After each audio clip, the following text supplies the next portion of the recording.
그래서 입장하고 계십니다. 큰 박수로 맞이해주시기 바랍니다.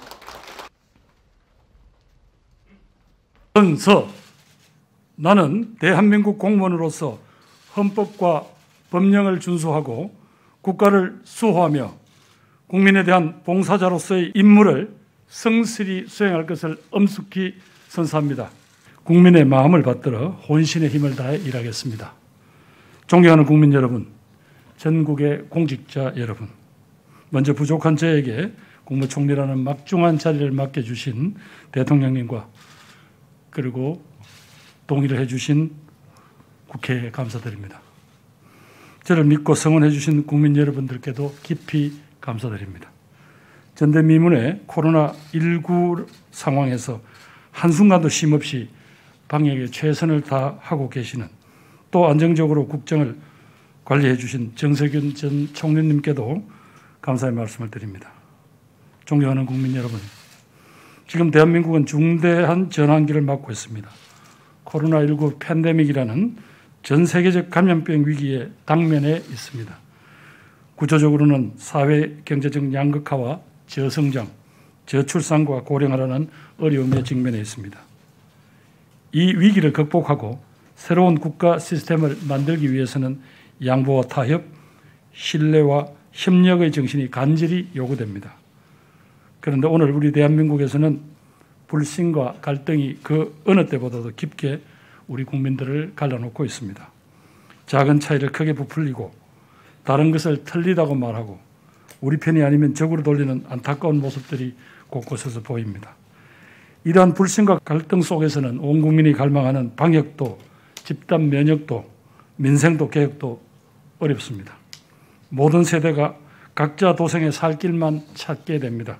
무엇보다도 정치의 책임이 크다는 것을 알고 있습니다. 국민 여러분께 다짐드립니다. 국민들께서 서로 믿고 의지할 수 있는 사회, 공동체성이 회복되어 성장할 수 있는 사회, 상생과 연대의 정신이 살아있는 사회가 되도록 최선을 다해서 일하겠습니다. 이것이 제가 지난 30년 동안 정치에서 추구해온 국민 통합의 목표입니다. 국무총리 임기 동안 혼신의 힘을 다해 이 목표에 매진하겠습니다. 코로나와 민생 문제가 해결되고 경제 회복의 흐름이 더욱 속도를 내면 국민 통합에 보다 빨리 다가설 수 있을 것입니다. 코로나로 더 깊어진 격차를 줄이는 포용적 회복도 국민 통합을 위한 큰 열쇠입니다.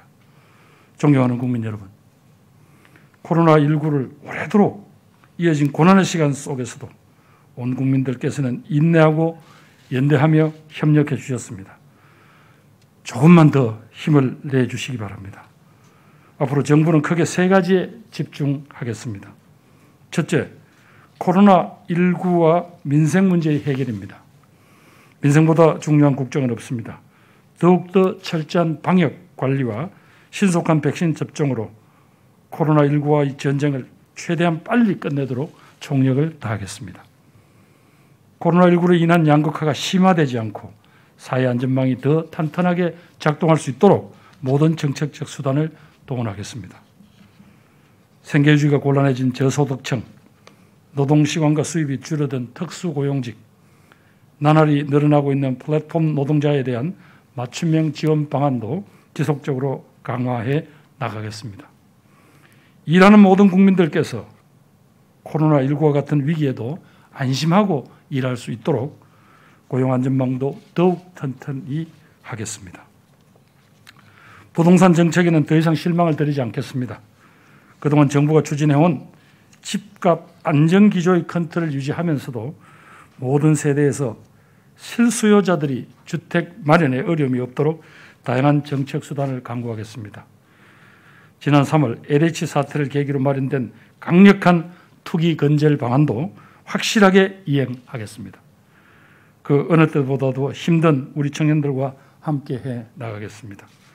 정책 수립에 청년의 참여를 획기적으로 확대해서 일자리, 교육, 주거, 문화 등 삶 전반에 걸쳐 청년들이 변화를 체감하고 마음껏 꿈꾸고 도전할 수 있도록 하겠습니다. 어떤 상황에서도 우리 청년들이 희망을 잃는 일은 결코 없도록 하겠습니다. 둘째, 경제 회복과 도약입니다. 최근 우리 경제가 시장 전망을 크게 웃돌면서 회복세를 보이고 있습니다. 그러나 국민들께서 체감하시기에는 아직 갈 길이 먼 것 같습니다.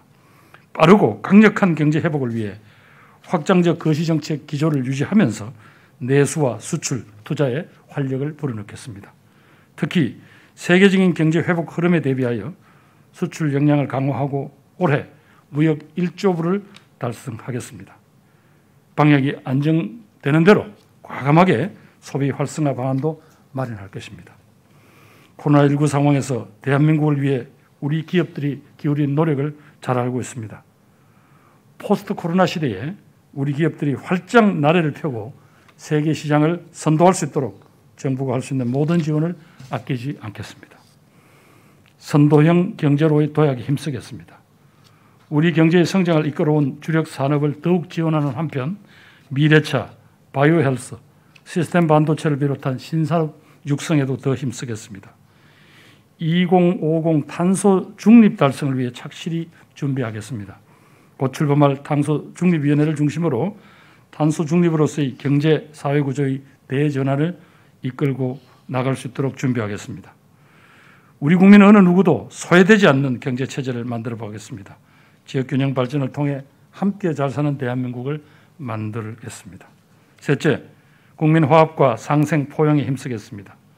지금 우리가 당면한 어려움을 극복하기 위해서는 온 국민이 한마음이 되어야 합니다.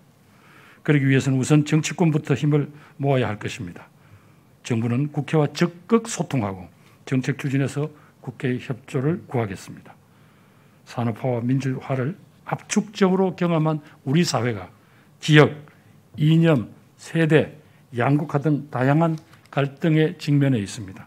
우리 사회의 갈등 해결을 위해 정부는 책임을 다할 것입니다.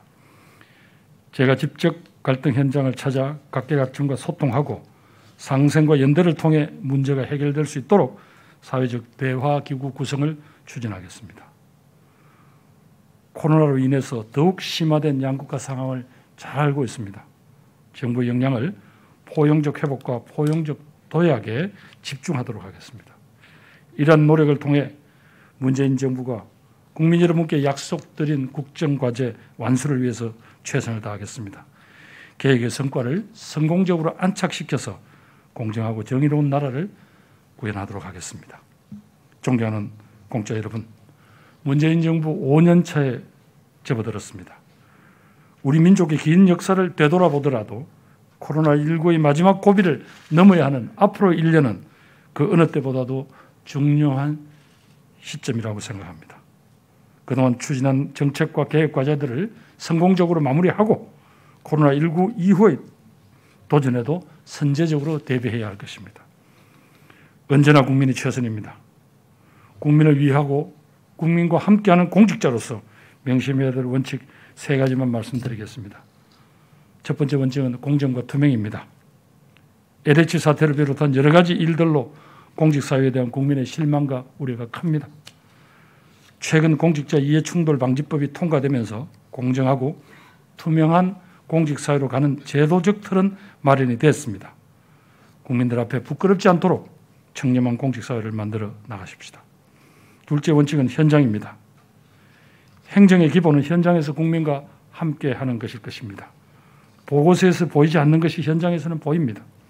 더욱 낮은 자세로 현장을 찾아주시기를 요청드립니다. 저 역시 현장 총리가 되겠습니다. 세 번째 원칙은 협력과 협업입니다. 중앙정부와 지방정부, 공공기관과 민간기업, 시민사회 등 모두가 다양한 방식으로 파트너십을 이루어서 함께 정책을 만들고 추진해 나가야 합니다. 이를 위한 방안을 끊임없이 찾고 지원하겠습니다. 존경하는 공직자 여러분, 유례없는 코로나 사태를 맞아 여러분들께서도 매우 힘들고 지쳐있다는 것을 잘 알고 있습니다. 그러나 조금만 더 힘을 냅시다. 누가 뭐래도 여러분들은 국민들께서 일할 기회를 준 국민의 공복이라는 사명감과 자부심을 가져주십시오. 이 어려운 시기를 지나고 나면 바로 여러분이 이 국난을 극복한 자랑스러운 공직자로 우리 역사는 기억할 것이고 기록할 것입니다. 정부의 임기나 정치 일정에 흔들리는 모습을 보이지 말고 항상 여러분이 해야 할 일에 최선을 다해 주십시오. 적극적이고 과감한 정책과 행정으로 대한민국을 이끌어 주시기 바랍니다. 공직사회의 적극 행정이 더 활발해지도록 확실히 보호하고 파격적으로 보상하겠습니다. 우리는 할 수 있습니다. 열심히 합시다. 저는 언제나 여러분과 함께 하겠습니다. 감사합니다.